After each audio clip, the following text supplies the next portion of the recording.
एक विचारक ने गधा शब्द की बहुत सुंदर डेफिनेशन दी, बहुत सुंदर व्याख्या दी, मुझे बहुत पसंद आई। ग यानी गलत, धा यानी धारणा। जिसकी गलत धारणा है वो गधा है।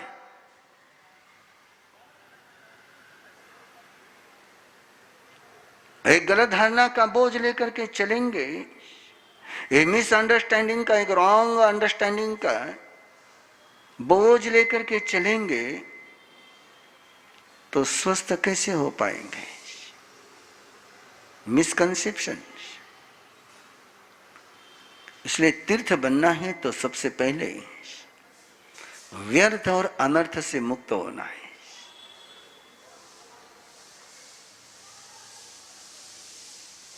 ब्लिसफुल कपल का शिविर होता है, और ब्लिसफुल कपल शिविर का, कपल के शिविर का, दाम्पत्य जीवन के शिविर का टाइटल ये दिया हुआ है कि व्यर्थ और अनर्थ से मुक्त होकर के सार्थ और तीर्थ की यात्रा करना, इसको कहते हैं कि तीर्थ बनने की यात्रा है। तो बी अवेयर। आज आपको चेक करना है क्या क्या फालतू का सामान घर में पड़ा हुआ है, कहां कहां लीकेज हो रहे हैं,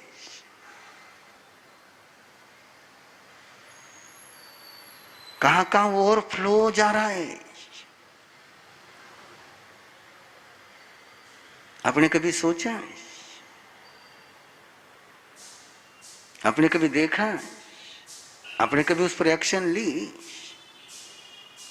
कि टंकी भर जाती है और टंकी भरने के बाद भी मोटर चालू रहती है, वाटर ओवरफ्लो होता रहता है, वो पानी सारा बह करके नाली में जाते रहता है। ये क्या है? ये वेस्टेज, ये अनर्थ। यदि तुम्हारे घर में ये चलता है कि वाटर ओवरफ्लो हो जाता है, टंकी भरने के बाद भी पानी फालतू का जाता है, तो ध्यान में रखना है। भगवान महावीर के इस विचार को, भगवान महावीर के इस सिद्धांत को गहराई से लेना कि एक बाल्टी पानी काम में लेने में जितना पाप नहीं लगता, उतना एक गिलास पानी फालतू ढोलने में पाप लगता है।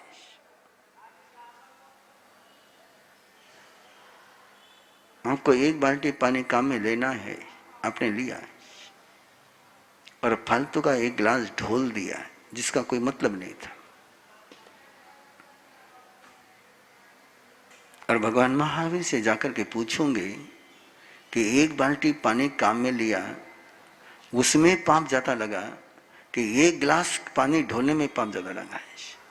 तो भगवान महावीर फरमाते हैं कि एक गिलास पानी जो तुमने ढोला है वो अनर्थ है, और एक बाल्टी जो पानी तुमने काम में लिया है वो अर्थदंड है। अर्थदंड अनर्थदंड है। वो भी हिंसा हुई है, लेकिन वो कैसी हिंसा है? यूजफुल है, यूटिलाइज, और एक अनावश्यक है। तो सबसे पहले आपको कहां से बाहर आना है? तो जो अनावश्यक हिंसा कर रहे हो, जो अनावश्यक झूठ बोल रहे हो, जो अनावश्यक स्टोर करके रखा हुआ है, जो अनावश्यक वासना का खेल खेलते हो, पहले अनावश्यक से बाहर निकलिए, जिसका कोई उपयोग नहीं है, जिसका आपको कोई फायदा नहीं है, आपको कोई प्रॉफिट नहीं है।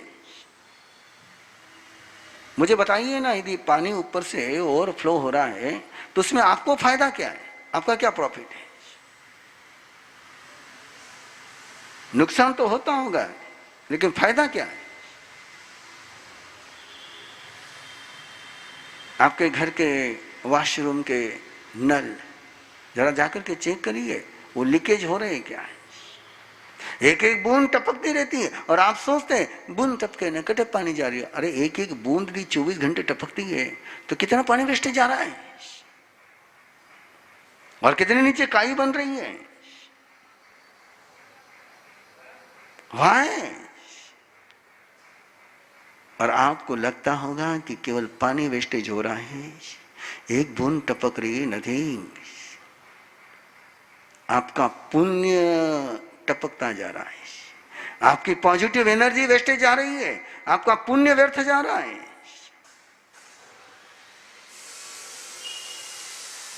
ये केवल पानी का ही सवाल नहीं, पानी के साथ आपका पुण्य, और पुण्य जाएगा तो पाप बढ़ेगा।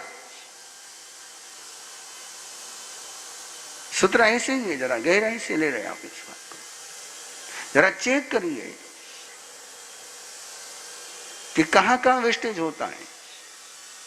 चेक करिए अपने किचन में, चेक करिए अपने बाथरूम में, चेक करिए अपने पूरे मकान में, कहां फालतू की लाइट जलती रहती है, कहां फालतू का पंखा चलता रहता है, रूम में कोई नहीं है और फैन चलते रहता है, रूम में कोई नहीं है और लाइट जलते ही रहता है। किस लिए भाई? ये वेस्टेज। और भगवान महावीर फरमाते जो वेस्टेज करता है उसका पुण्य वेस्टेज जाता है। और यदि आपका पुण्य वेस्टेज जा रहा है तो प्रॉब्लम लाइफ में आएंगे। इसलिए भगवान महावीर ने साधु के लिए भी कहा है कि 2 बार अपने कपड़े का पलेव ना कर ले, देख ले उसमें कुछ वेस्टेज आकर के बैठा है क्या। और केवल कपड़ों का ही नहीं, अपने मन का भी पलेव ना कर ले, वहां कोई वेस्टेज आकर के बैठा है क्या, कोई कीटाणु आकर के बैठा है क्या कपड़े में, कोई उसको निकाल ले। मन में कोई कीटाणु आया है क्या, देख ले, उसको निकाल दे। तो आज केवल 2 बात पर मेरा फोकस रहेगा कि आप पहले वेस्टेज और प्रॉब्लमेटिक से फ्री हो जाएं। बहनें बहुत गजब का सवाल पूछते रहती, बहनों जितने गजब के सवाल कोई नहीं पूछता है। इंद्रभूति गौतम ने भी ऐसा सवाल भगवान महावीर से नहीं पूछा, ऐसे सवाल बहनें पूछती हैं। बताऊं आपको एक एग्जांपल। अब मकड़ी के जाले होते हैं घर में, और बहनें आकर के पूछती कि मैं सब मकड़ी का जाला हुआ है, उसको निकालो कि नहीं निकालो। अब महाराज क्या कहेंगे, निकाल। बोले निकालने में धर्म है क्या, धर्म है, क्या कहेंगे। भगवान महावीर तो एक कहते हैं कि रोज इतनी सफाई रखे, मकड़ी का जाला हो ही नहीं, मकड़ी का जाला बने ही नहीं, बनने के बाद निकालने की बात क्यों करता है, बनने ही मत देना।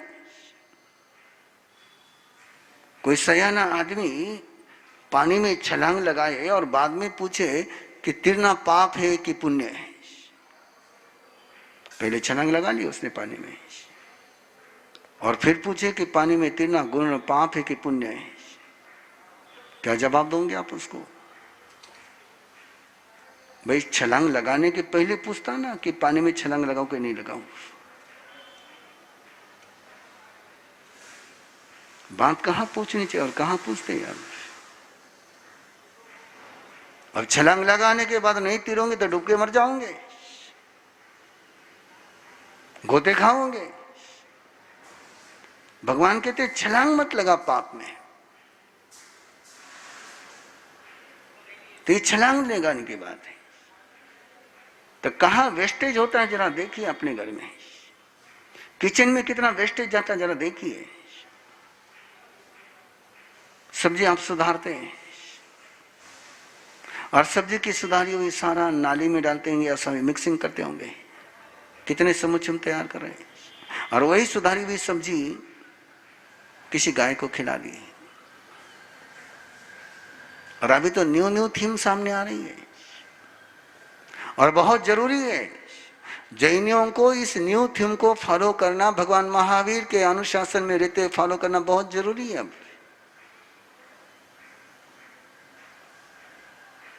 अब टेरेस पर किचन गार्डन की कंसेप्ट बहुत अच्छी आ रही है। बाहर का ला करके वो पेस्टिसाइड का सब्जी खाने के बजाय और घर का वेस्टेज वहां काम में लेना कभी भी अच्छा रहेगा। तो ये वेस्टेज फ्री, कहां मेरा वेस्टेज हो रहा है, पहले घर वेस्टेज फ्री हो जाए। पहले बाहर से शुरुआत कर रहा हूं।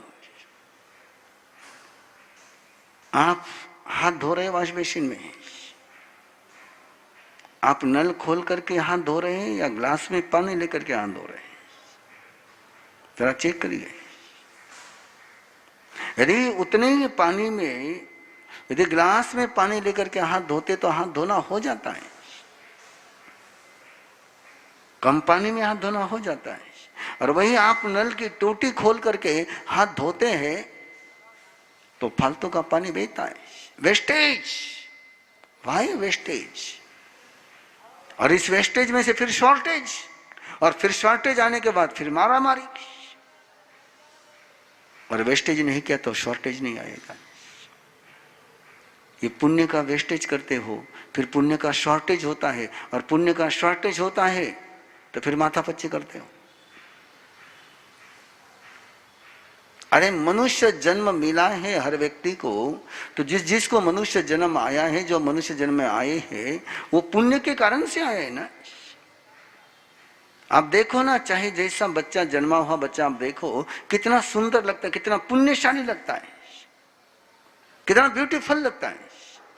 चाहे उसका कलर ब्लैक हो, चाहे फेयर हो, कौन सा ही कलर होगा, लेकिन दिखता बच्चा सुंदर है। सुंदर क्यों दिख रहा है? कि पुण्य है, वो पुण्य की पूंजी लेकर के आया है। लेकिन जैसे जैसे वो अपने पुण्य को वेस्टेज करते चले जाता है, वेस्टेज करते चले जाता है, वेस्टेज करते जाता है, तो फिर वो चेहरा जवानी में बूढ़ा हो जाता है। मैं फिर गुरुदेव की याद दिलाऊं आपको, 92 की एज में भी चेहरा कितना फ्रेश था। क्यों? कि उन्होंने अपने पुण्य को वेस्टेज में जाने ही नहीं दिया। वही एक बच्चे जैसी मुस्कान उनके चेहरे पर, वही खिली हुई आंखें, वही खिला हुआ मुख कमल। क्यों?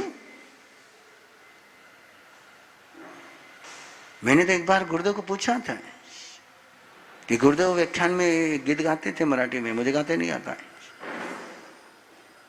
कि बुढ़ापा आएगा, हाथ में लश्कर की लाठी आएगी, गर्दन नाना में हिलेगी, नाक से नागपुर का नाला बहेगा, कान में मच्छंदर का, कान में कानपुर का ताला लगेगा, आंखों में मच्छंदर का जाला आएगा, मुंह से भी होता रहेगा, कमर झुक जाएगी। 91 की एज में, 92 की एज में मैंने गुरुदेव को एक बार सवाल पूछा कि मैं क्या गुरुदेव आप भी तो बूढ़े हुए हो, 92 की एज कोई जवानी की एज थोड़ी है, लेकिन आपका तो कानपुर का ताला भी नहीं लगा, मच्छिंदर का जाला भी नहीं आया, और नागपुर का नाला भी नहीं बह रहा है, गर्दन भी आपकी नहीं घूम रही है, कंबर भी आपकी नहीं झुकी। आप देखो तो सही, आपने गुरुदेव को देखा है? 92 की एज में भी गुरुदेव कोई बिल्कुल ऐसे काटकोन नहीं हुए थे। क्या कारण? लोग कहते कि उम्र के कारण, और मेमोरी भी वेरी शार्प। कंप्यूटर को मात दे ऐसी मेमोरी 92 की एज में। 28 मार्च के 12 बजे, 2 बजे की बात, कि गुरुदेव मुझे बुला करके कहते हैं कि तेरे पास मैंने एक दफ्तर रखा हुआ है, उसमें एक छोटी सी डायरी जिसमें लिखा है नित्य भजनावली, और उसमें इस पेज पर का एक गीत है, वो मुझे सुनना है। अब वो दफ्तर मेरे पास देने को 5 साल हो गए थे। वो पेज नंबर, उस पेज नंबर का गीत उनको याद है, इतनी मेमोरी शार्प। क्या कारण? कि उन्होंने अपने पुण्य को वेस्टेज नहीं होने दिया, बिल्कुल भी पुण्य को वेस्टेज नहीं होने दिया, कोई व्यर्थ नहीं होने दिया। उन्होंने अपना टाइम भी व्यर्थ नहीं होने दिया। एक अन्न का दाना, एक अन्न का दाना, एक अन्न का कण उन्होंने जिंदगी में व्यर्थ नहीं होने दिया। एक पानी की बूंद उन्होंने जिंदगी में व्यर्थ नहीं होने दी। वो भोजन करते थे, गोचरी करते थे, और जब तक अपने हाथों से गोचरी करते थे, 90 साल की उम्र तक वो गोचरी की पात्री पूछ पूछ करके साफ करते थे, धो करके पीते थे, और केवल क्लीन पात्री हमारे पास आती थी। कभी उन्होंने अपनी झूठी पात्री हमारे पास नहीं दी धोने के लिए। इसलिए पहले आपने परंपरा थी कि थाली धोकर के पीना। क्यों? अरे थाली धोकर के पीने का मीनिंग है कि अन्न को व्यर्थ नहीं करना। जो मेरे लिए खाने के लिए मिला है उसको मैं नाली में नहीं जाने दूंगा। वो घी, वो तेल, वो मसाला, इतनी महंगी चीजें, वो डाले नहीं तो तुमको चलता नहीं, और डाले तो तुम थाली में छोड़ देते हो, नाली में बहाते हो। कितना व्यर्थ करोगे, कितना वेस्टेज करोगे? ये सारा वेस्टेज। और गुरुदेव वेस्टेज नहीं होने देते थे। पात्री धोकर के पीते थे। एक पानी की बूंद व्यर्थ नहीं होने देते थे। और ये पानी की बूंद व्यर्थ नहीं होने देना, ये अन्न व्यर्थ होने नहीं देना, इसका मीनिंग है कि उनका पुण्य व्यर्थ नहीं होता था। और जिस समय आप झूठा छोड़ते हो, आपको कुछ भी लगता होगा, लेकिन ध्यान में रखना, आप अपना पुण्य बर्बाद करते हो। उस अन्न के साथ जिस पुण्य से आपको अन्न मिला हुआ है, जिस आपके पुण्यवानी के कारण से अन्न मिला हुआ है, जिस पॉजिटिविटी के कारण से आपको पुण्य आहार मिला हुआ है। अरे दुनिया में देखो ना, कितने लोग पुण्य कम है, उनके पास वो खाने को नहीं मिल रहा है, और तुम्हें मिल रहा है। तुम्हारी पुण्यवानी है, तुम्हारा सौभाग्य है, और उस पुण्यवानी को तुम बर्बाद कर रहे हो, नाली में बहा रहे हो। इसलिए अपने यहां पहले परंपरा थी कि झूठा मत छोड़ना है। लेकिन झूठा छोड़ने का मीनिंग था कि आप अपने पुण्य को झूठा कर रहे हो, आप अपने पुण्य को नाली में बहा रहे हो। इसलिए चेक करना अपने घर में कहां कहां वेस्टेज होता है। और यूनेस्को का एक सर्वे रिपोर्ट है, मोर देन 30% फूड वेस्टेज में जाता है। More than 30%।